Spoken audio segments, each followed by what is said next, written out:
the time has now come. Our final thoughts for week 11 of the college football season. We do this on every single Thursday. These are not necessarily predictions for the games themselves. They are predictions within the game themselves. And so the first one being, the first final thought we have rather, is Georgia's differentiating factor when they play Ole Miss. Because a lot said about Carson Beck, and there should be a lot said about Carson Beck. I think he should be much more in the Heisman conversation than he is right now. He has been dealing. The offense, they found playmakers to step up in different ways. But the key thing for Georgia against Ole Miss, if they want to win that football game, is how they match up with Trey Harris. Now, Trey Harris is a wide receiver for Ole Miss. He had over 200 yards receiving last week against Texas A&M. And to beat Georgia, we said this during our preview, we're going to say it again right now. If you want to beat Georgia, you need to have the ace of spades. And essentially what we mean by that is whenever you play the game spades, there is one card that is unbeatable when you lay it down, and that is the ace of spades. And so for Georgia, I think they have every other card. I truly do. But we've seen if you want to beat a Kirby Smart coached football team, you got to have something on the perimeter that you can go to that no matter what Georgia's in defensively, no matter what they're doing offensively against you, that is your answer. You're going to your big-time wide receiver, you're winning that matchup, and that's how you're winning the game. Marvin Harrison Jr. a season ago was close to being that for Ohio State. Jamison Williams was that for Alabama against Georgia a couple years ago in the SEC title game. Trey Harris has to be that for Ole Miss. So how does Georgia defend that? I think it falls on guys like Kamari Lassiter, Julian Humphrey. If they're able to take away Trey Harris or at least manage it to where he's not the end-all, be-all game breaker for Ole Miss, if you have to play Georgia without the ace of spades, I think you lose. And so that really is the test for me. It really does come down to, can the cornerbacks in that Georgia secondary, who we talked about a lot during fall camp, there was a position battle across the board there to be that next corner. How do they handle that? Because Trey Harris is going to bring it. This is a money game for him. I promise you, he wants to put on a good show for NFL scouts and try and make a case for himself. This is going to be a really good test. I can't wait. Cannot wait to watch that one. So that's the differentiating factor when it comes to Georgia and Ole Miss. Now, if you were tuned into our prize picks segment during this live show, we alluded to this a little bit as well, but Colston Loveland from Michigan is about to have his kind of game against Penn State. Because Penn State, I promise you, they watched last year's tape where Michigan ran for 400 yards. Priority number one for the Nittany Lions is going to be stopping the run. They have some pride in themselves. This is a better outfit than what they were a season ago. Right now, they're allowing less than 2 yards a carry. That's real good. Going to be the toughest test against Michigan for sure, but that is real good. They're going to make it a priority to stop the run. Penn State, they've also made it very clear, by nature of how they played Ohio State, they will play man coverage with anybody. And like who they have in their secondary, they'll play man and let their big boys eat up front. And I think also you'll have to play man with how much you need to commit to stopping the run against Michigan.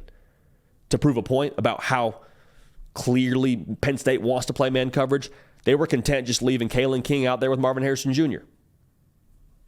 That was it. They said, we like our guys. Hope you like your guy. Let's roll. Now, obviously, Penn State ended up losing that war, but I don't expect them to change in this game against Michigan, where they don't have a guy like Marvin Harrison Jr. So going back to Colston Loveland, whenever Michigan gets man with Colston Loveland on the field, that's advantage Michigan. Because Colston Loveland is 6'5", 245 pounds. He can run, has a tremendous catch radius. They can move him around, put him in the slot, put him in line. At the end of the day, he's a mismatch nightmare. And so if you want to play man coverage against him, they'll back shoulder you to death. If you want to put a linebacker on him, he'll run past him. I expect him to have a very big game by nature of how Penn State wants to play them defensively, especially in the red zone. Keep an eye on 18. He's going to have a big game. This is a Colston Loveland kind of game if you're Michigan. The next final thought here is kind of intriguing when it comes to Alabama. Because Jalen Milroe, I think he catapulted himself to what position, I don't know, but he's somewhere in that Heisman race right now. Tremendous stage, ran for 4 touchdowns against LSU. He was our program guy of the week for us right here on this show. Jalen Milroe in Alabama now, they go to Kentucky. Let me say this is a treacherous spot. Treacherous spot. Noon kick in Lexington, Kentucky. They're 3-0 on noon kicks to this point in the year. Throttled Florida early in the year. Bama has only played 1 noon kick this season. 3-point win over Arkansas. And the reason why I stress the importance of it being a noon kick, whenever you play a game at noon as a college football player, your wake up is somewhere around 7 a.m.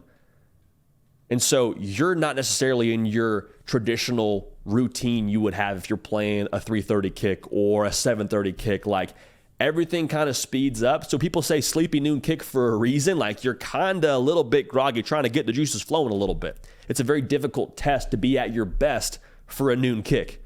Bars, no pun intended, or no rhyme intended there, but we'll take it. Huge letdown spot for Alabama with it being a noon kick, with it being after LSU, with it being on the road at a place like Lexington. So we made it very clear last week, and Alabama made it very clear last week. Jalen Milroe is this team's calling card. He is. Like, he is now the identity. We talked about it during the offseason that it was going to have to be the offensive line being the engine for this offense. I think now we've pivoted completely and said, no, it's got to be Jalen Milroe. And not so much that he has to just be diming up every single defense, but what he does with his legs is the differentiating factor for this offense, and it's why they were able to win that game against LSU. I don't care how bad LSU's defense is. That was why they won the football game, was Jalen Milroe being definitive and getting downhill for that offense and allowing them to score in the 40s. So my prediction for this game now is you're going to ask Jalen Milroe to carry more of the weight. I don't think Jalen Milroe will have a sleepy start, but I wouldn't be surprised if the defense takes a second to get going, or some of the players around Jalen Milroe on that offense take a second to get going. But here's the thing. With great competitors, with great playmakers and great leaders, you ask them to take on more of the weight, and they're able to do it. So I think Alabama will still win that football game, but I think Jalen Milroe may need to carry more of that weight in the first half of that football game. It might be a thing where Alabama goes into the break and they're up 17-10 because they have 2 rushing touchdowns by Jalen Milroe, and he's done what he needs to do throwing the football to get him in range for a field goal. I think that could be the scenario you find yourself in. But again, I think Jalen Milroe, by nature of how he played last week and the way this offense is now operating through him, not just around him, but through him, I think that's what he ends up getting done. So could be a nice little statement for Jalen Milroe and for Alabama in a tricky spot against Kentucky. Now, for Bo Nix, we talked about the game already on this show. This is a huge, I'll say it again. This is a huge Heisman attention-getting moment for Bo Nix. Not just because of the way that Oregon's playing right now, and not just because they're scoring a lot of points and because he played well against Utah and he's kind of in that conversation now.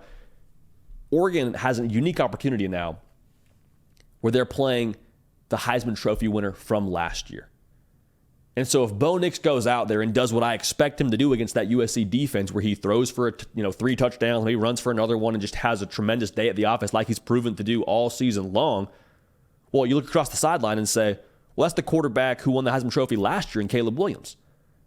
The measuring stick, I think, in this game is very, very clear, very, very obvious. It'd be hard to ignore if you're a Heisman voter, I would have to believe. Also, it's November. If this game is played in September, I don't know if it matters quite as much for his Heisman candidacy, but at this point in time, this is where you make a statement. This is where you prove to the rest of the country, like, no, look at us. Look at me over here. I know it's a 10:30 kick. I'm telling you the Caleb Williams factor in this game. If you look at that duel and you say Bo Nix beat Caleb Williams in the quarterback department, I think that does a lot for his Heisman Trophy candidacy. So I think Oregon wins that game, like I already told you, but I think he takes advantage of that. And I think we see Bo Nix kind of shoot up these Heisman Trophy odds in the next couple of weeks. And this game is kind of the launching pad for that. So those are our final thoughts for Week 11 of the college football season. Get in the comments section. Let me know yours. What do you think is bound to happen in Week 11?